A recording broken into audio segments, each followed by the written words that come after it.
Musab voice کے معزز ناظرین السلام علیکم۔ تو آپ سے گزارش ہے کہ ویڈیو کو آخر تک دیکھیں، شکریہ۔ تو چلیے دوستو شروع کرتے ہیں۔ بسم اللہ الرحمن الرحیم۔ نبی کریم صلی اللہ علیہ وسلم کا بچپن ہی میں کس نے عبد المطلب کو بتایا کہ آپ کا پوتا نبی ہوگا؟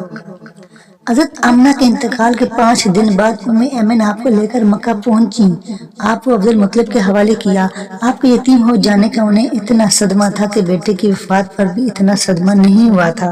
عبد المطلب کے لیے کعبہ کے سائے میں ایک قالین بچھایا جاتا تھا، وہ اس پر بیٹھا کرتے تھے۔ ان کا احترام اس قدر تھا کہ کوئی اور اس قالین پر بیٹھتا نہیں تھا، چنانچہ ان کے بیٹے اور قریش کے سردار اس قالین کے چاروں طرف بیٹھتے تھے، لیکن رسول اللہ صلی اللہ علیہ وسلم وہاں تشریف لاتے تو سیدھے اس قالین پر جا بیٹھتے۔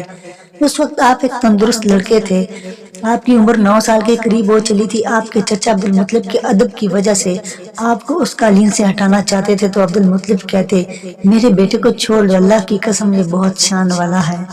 پھر وہ آپ کو محبت سے اس فرش پر بٹھاتے، آپ کی کمر پر شفقت سے ہاتھ پھیرتے، آپ کی باتیں سن کر حد درجے خوش ہوتے رہتے۔ کبھی وہ دوسروں سے کہتے، میرے بیٹے کو یہیں بیٹھنے دو، اسے خود بھی احساس ہے کہ اس کی بڑی شان ہے، اور میری آرزو ہے کہ یہ اتنا بلند رتبہ پائے جو کسی عرب کو اس سے پہلے حاصل نہ ہوا ہو اور نہ بعد میں کسی کو حاصل ہو سکے۔ ایک بار انہوں نے یہ الفاظ کہے، میرے بیٹے کو چھوڑ دو، اس کے مزاج میں طبی طور بلندی ہے، اس کی شان نرالی ہوگی۔ یہاں تک کہ عمر کے آخری حصے میں حضرت عبد المطلب کی آنکھیں جواب دے گئی تھی، آپ نابینا ہو گئے تھے۔ ایسی حالت میں ایک روز وہ اس قالین پر بیٹھے تھے کہ آپ تشریف لے آئے اور سیدھے اس قالین پر جا بیٹھے۔ ایک شخص نے آپ کو قالین سے کھینچ لیا، اس پر آپ رونے لگے۔ آپ کے رونے کی آواز سن کر عبد المطلب بے چین ہوئے اور بولے، میرا بیٹا کیوں رو رہا ہے؟ آپ کے قالین پر بیٹھنا چاہتا تھا، ہم نے اسے قالین سے اتار دیا۔ یہ سن کر عبد المطلب نے کہا، میرے بیٹے کو قالین پر ہی بٹھا دو، یہ اپنا رتبہ پہچانتا ہے، میری دعا ہے کہ یہ اس رتبے کو پہنچے جو اس سے پہلے کسی عرب کو نہ ملا ہو، اس کے بعد کسی کو نہ ملے۔ اس کے بعد پھر کسی نے آپ کو قالین پر بیٹھنے سے نہیں روکا۔ ایک روز بنو مدلج کے کچھ لوگ حضرت عبد المطلب سے ملنے کے لیے آئے، ان کے پاس اس وقت آپ صلی اللہ علیہ وسلم بھی تشریف فرما تھے۔ بنو مدلج کے لوگوں نے آپ کو دیکھا، یہ لوگ قیافت شناس تھے، آدمی کا چہرہ دیکھ کر اس کے مستقبل کے بارے میں اندازے بیان کرتے تھے۔ انہوں نے عبد المطلب سے کہا، اس بچے کی حفاظت کریں، اس لیے کہ مقام ابراہیم پر جو حضرت ابراہیم علیہ السلام کے قدم کا نشان ہے، اس بچے کے پاؤں کا نشان بالکل اس نشان سے ملتا جلتا ہے۔ اس قدر مشابہت ہم نے کسی اور کے پاؤں کے نشان میں نہیں دیکھی۔ ہمارا خیال ہے یہ بچہ نرالی شان کا مالک ہوگا، اس لیے اس کی حفاظت کریں۔ مقام ابراہیم خانہ کعبہ میں وہ پتھر ہے جس پر حضرت ابراہیم علیہ السلام کعبہ کی تعمیر کے وقت کھڑے ہوئے تھے۔ معجزے کے طور پر اس پتھر پر ابراہیم علیہ السلام کے پیروں کے نشان پڑ گئے تھے۔ لوگ اس پتھر کی زیارت کرتے ہیں، یہی مقام ابراہیم ہے۔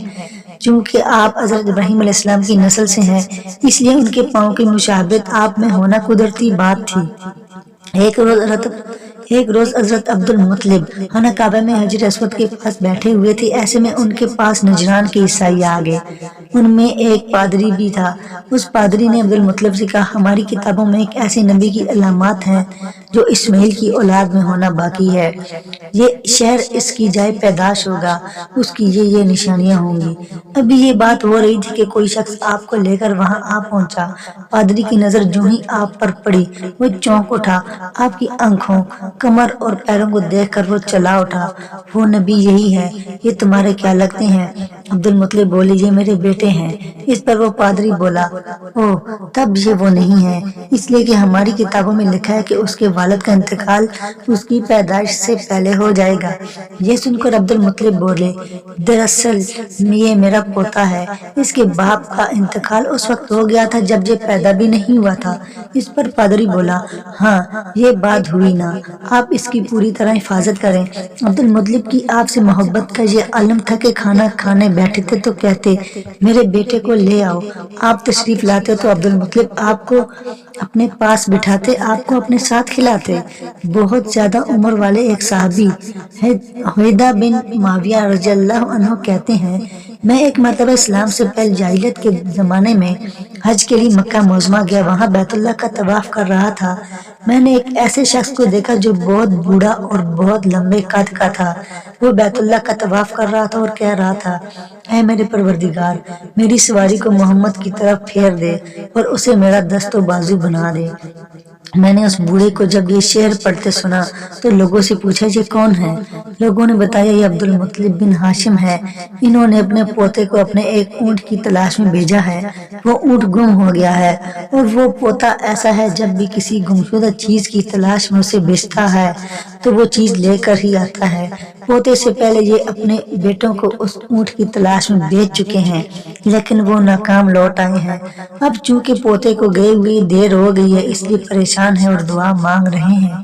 تھوڑی ہی دیر گزری تھی کہ میں نے دیکھا کہ آپ صلی اللہ علیہ وسلم اونٹ کو لیے تشریف لا رہے ہیں۔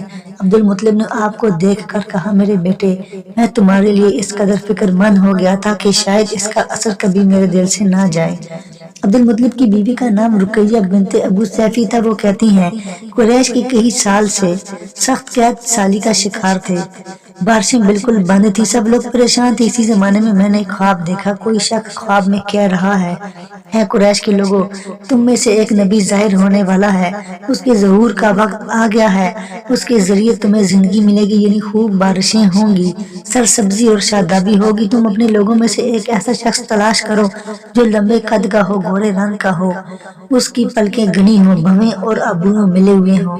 وہ شخص اپنی تمام اولاد کے ساتھ نکلے اور تم میں سے ہر خاندان کا ایک آدمی نکلے، سب پاک صاف ہوں اور خوشبو لگائیں۔ وہ حجر اسود کو بوسہ دے، پھر سب جبل ابو قیس پر چڑھ جائیں، پھر وہ شخص جس کا حلیہ بتایا گیا ہے آگے بڑھے اور بارش کی دعا مانگے اور تم سب آمین کہو تو بارش ہو جائے گی۔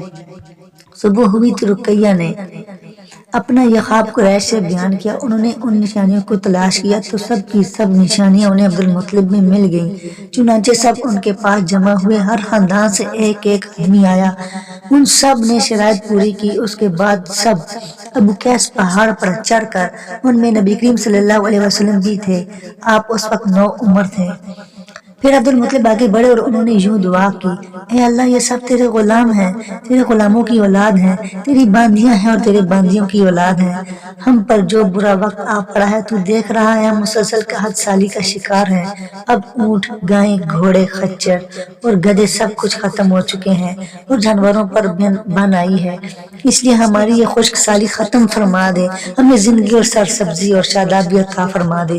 ابھی یہ دعا مانگ ہی رہے تھے کہ بارش شروع ہو گئی اور وادیاں پانی سے بھر گئیں، لیکن اس بارش میں ایک بہت عجیب بات ہوئی، اور وہ عجیب بات یہ تھی کہ قریش کو یہ سیرابی ضرور حاصل ہوئی، مگر یہ بارش قبیلہ قیس اور قبیلہ مضر کی قریبی بستیوں میں بالکل نہ ہوئی۔ اب لوگ بہت پریشان ہوئے کہ یہ کیا بات ہوئی، ایک قبیلے پر بارش اور آس پاس کے سب قبیلے بارش سے محروم۔ تمام قبیلوں کے سردار جمع ہوئے، اس سلسلے میں بات چیت شروع ہوئی۔ ایک سردار نے کہا، ہم زبردست قحط اور خشک سالی کا شکار ہیں، جبکہ قریش کو اللہ تعالیٰ نے بارش عطا کی ہے اور یہ عبد المطلب کی وجہ سے ہے، اس لیے ہم سب ان کے پاس چلتے ہیں، اگر وہ ہمارے لیے دعا کر دیں تو شاید اللہ تعالیٰ ہمیں بھی بارش دے دے۔ یہ مشورہ سب کو پسند آیا، چنانچہ یہ لوگ مکہ معظمہ میں آئے اور عبد المطلب سے ملے، انہیں سلام کیا، پھر ان سے کہا، اے عبد المطلب، ہم کئی سال سے خشک سالی کے شکار ہیں، ہمیں آپ کی برکت کے بارے میں معلوم ہوا ہے، اس لیے مہربانی فرما کر آپ ہمارے لیے بھی دعا کریں، اس لیے کہ اللہ نے آپ کی دعا سے قریش کو بارش عطا کی ہے۔ ان کی بات سن کر عبد المطلب نے کہا، اچھی بات ہے، میں کل میدان عرفات میں آپ لوگوں کے لیے بھی دعا کروں گا۔ دوسرے دن صبح سبیرے عبد المطلب میدان عرفات کی طرف روانہ ہوئے، ان کے ساتھ دوسرے لوگوں کے علاوہ ان کے بیٹے اور اللہ کے رسول بھی تھے۔ عرفات کے میدان میں عبد المطلب کے لیے ایک کرسی بچھائی گئی، وہ اس پر بیٹھ کے نبی کریم صلی اللہ علیہ وسلم کو انہوں نے گود میں بٹھا لیا، پھر انہوں نے ہاتھ اٹھا کر یوں دعا کی، اے اللہ، چمکنے والی بجلی کے پروردگار اور کڑکنے والی گرج کے مالک، پالنے والوں کے پالنے والے اور مشکلات کو آسان کرنے والے، یہ قبیلہ قیس اور قبیلہ مضر کے لوگ ہیں، یہ بہت پریشان ہیں، ان کی کمریں جھک گئی ہیں، یہ تجھ سے اپنی لاچاری اور بے کسی کی فریاد کرتے ہیں اور جان و مال کی بربادی کی شکایت کرتے ہیں، بس اے اللہ ان کے لیے خوب برسنے والے بادل بھیج دے اور آسمان سے ان کے لیے رحمت عطا فرما کہ ان کی زمینیں سرسبز ہو جائیں اور ان کی تکالیف دور ہو جائیں۔ عبد المطلب ابھی یہ دعا کر ہی رہے تھے کہ ایک سیاہ بادل اٹھا اور عبد المطلب کی طرف آیا، اور اس کے بعد اس کا رخ قبیلہ قیس اور بنو مضر کی بستیوں کی طرف ہو گیا۔ یہ دیکھ کر عبد المطلب نے کہا، اے گروہ قریش اور مضر، جاؤ، تمہیں سیرابی حاصل ہو گئی ہے۔ چنانچہ یہ لوگ جب اپنی بستیوں میں پہنچے تو وہاں بارش ہو چکی تھی۔ آپ 7 سال کے ہو چکے تھے کہ آپ کی آنکھیں دکھنے کو آ گئی۔ مکہ میں آنکھوں کا علاج کرایا گیا لیکن افاقہ نہ ہوا۔ عبد المطلب سے کسی نے کہا، عکاظ کے بازار میں ایک راہب رہتا ہے، وہ آنکھوں کی تکلیف کا علاج کرتا ہے۔ عبد المطلب آپ کو اس کے پاس لے گئے۔ اس کی عبادت گاہ کا دروازہ بند تھا۔ انہوں نے اسے آواز دی، راہب نے کوئی جواب نہ دیا۔ اچانک عبادت گاہ میں شدید زلزلہ آیا۔ راہب ڈر گیا کہ کہیں عبادت خانہ اس کے اوپر نہ گرے، اس لیے ایک دم باہر نکل آیا۔ اب اس نے آپ کو دیکھا تو چونک اٹھا۔ اس نے کہا، اے عبد المطلب، یہ لڑکا اس امت کا نبی ہے۔ اگر میں باہر نہ نکل آتا تو یہ عبادت گاہ ضرور مجھ پر گر پڑتی۔ اس لڑکے کو فوراً واپس لے جاؤ اور اس کی حفاظت کرو، کہیں یہودیوں یا عیسائیوں میں سے کوئی اسے قتل نہ کر دے۔ پھر اس نے کہا، اور رہی بات ان کی آنکھوں کی، تو آنکھوں کی دعا تو خود ان کے پاس موجود ہے۔ عبد المطلب یہ سن کر حیران ہوئے اور بولے، اس کے پاس، اپنے پاس؟ میں سمجھا نہیں۔ ہاں، ان کا لہاب دہن ان کی آنکھوں میں لگائیں۔ انہوں نے ایسا ہی کیا، آنکھیں فوراً ٹھیک